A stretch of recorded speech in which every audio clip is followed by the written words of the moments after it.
Welcome back to another video in my YouTube channel, and again, this is Jaime, and today we're here to make another tutorial video. Actually, tutorial video to ng Snare, at ito yung pinakabago dito sa akin YouTube channel kasi itong Snare na to, hindi ko pa alam kung paano talaga siya ginagawa. Kaya ang gagawin natin, manonood tayo ng tutorial video kung paano ginagawa tong Snare na to. Kasi ako wala pa talaga akong ideya kung paano to ginagawa. Tapos marami sa ating mga subscriber ang nagsasuggest nang gumawa daw ako ng tutorial video ng Snare na to. Paano ko gagawin dahil wala nga akong ideya kung paano to ginagawa. Kaya ngayon na ginawa ko ay nag-search ako sa YouTube kung paano ito ginagawa. At ngayon ang gagawin natin, kumbaga parang nasa gitna siya ng tutorial video at nandun din siya sa reaction video. Kung wala ka pang alam at hindi mo pa alam kung paano to ginagawa tong Snare na to, mabuting panoorin mo tong video na to. Kasi sabay-sabay tayo matututo kung paano to ginagawa tong Snare na to. At kapag nakuha ko na tong Snare na to, siguro gagawa rin ako ng tutorial video na to.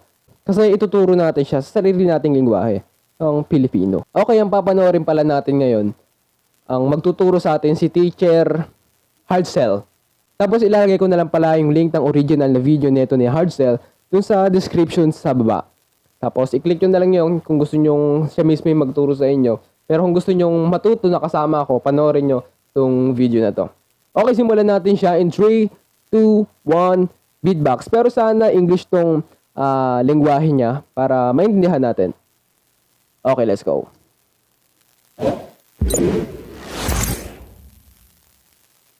Yo, what up guys?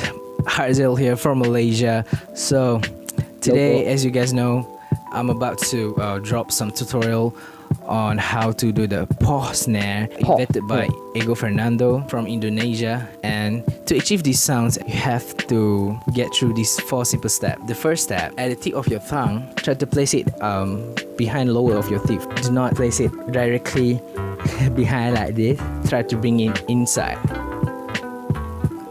And po. Here you have a gap between your tongue and your lower teeth. So step 2, try to make an O shape with your lips and try to hold it. Like, oh. Try to hold it and make sure, try to make a small O shape. Do not make it too big. It's not gonna work. So try to make it small as you can. And then step 3, try to place it your O shape to cover all of your upper teeth. Okay.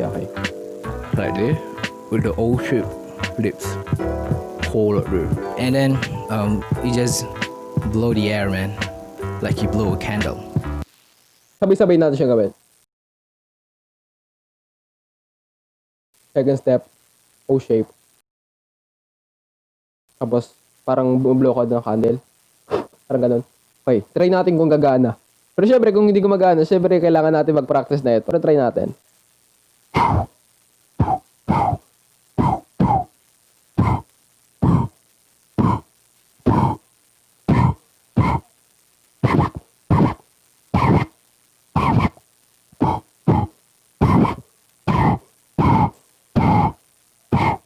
Parang wala naman, no? Tuloy natin yung video. Baka meron tayong makawantit. Happy birthday to you. Yeah, when you have a hot drink and then you want to try to call them, like, oh, yeah, just like that, man. So let's move on to the last step, which is the O shape motion.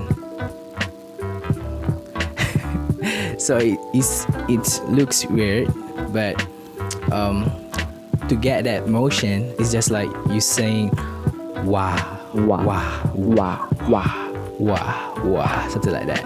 While you blow your Snare, it's gonna make sounds like a little bit different, I think, and then it sounds like a laser. Blow, for an example. What?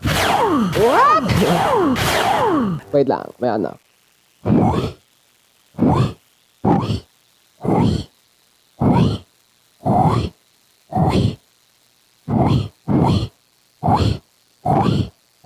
Magana, parang hindi.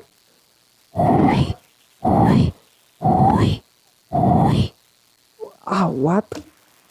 natin. It sounds easy for me because I already got that sound. To be honest, this sound is really hard to learn because after you get dizzy, you will immediately give up, you know? It's really hard. So let's jump to the bonus tips. Many of you guys asked me how to do that scratch thing that Given did, like while you blow the pause there, try to close your mouth as fast as you can because Hindi eh. you want to try to block the air coming out from your mouth. Try to capture that air that you blow. It sounds like. So to make it sounds like a DJ scratch, make it fast. It's like. So do it twice. Yeah. So that's pretty much it. I think I'm so sorry for the bad explanation, for the bad Okay naman, bro. English. If you Okay guys naman, don't bro. understand, just comment down below. I'll try to reply you guys one by one. I'll try to reply you guys one by one. And then last but not least, thanks for those who are subscribed to my channel. And bro, hit that subscribe, man, if you haven't. About that, man. Like, share the video, bro. I made this video for you guys, man, just special for you guys. So yeah, again, my name is Heartzel from Malaysia. See you guys later in the next tutorial. Wait lang ah. Try natin nga.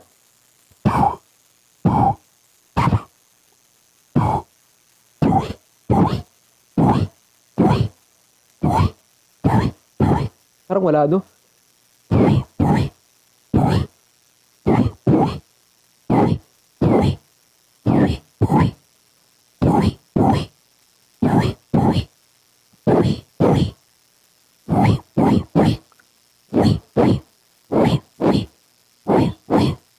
Oh, parang meron.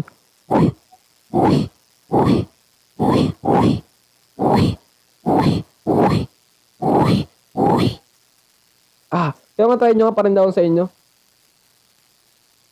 Ba't sa inyo nagawa nyo? Ano ba yun?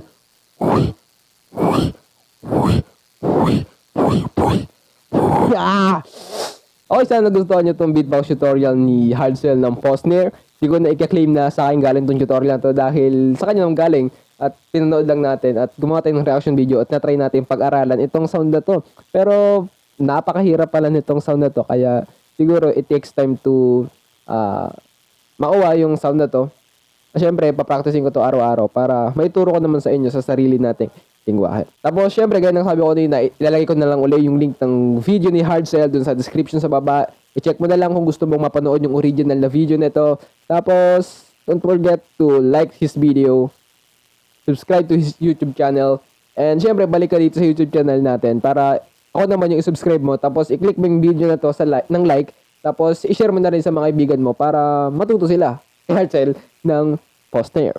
At muli, ako si Jaime. Kita-kita po tayo sa next na mga tutorial videos natin. Shoutout kay Heartzel at syempre sa mga reaction videos natin. Bye-bye!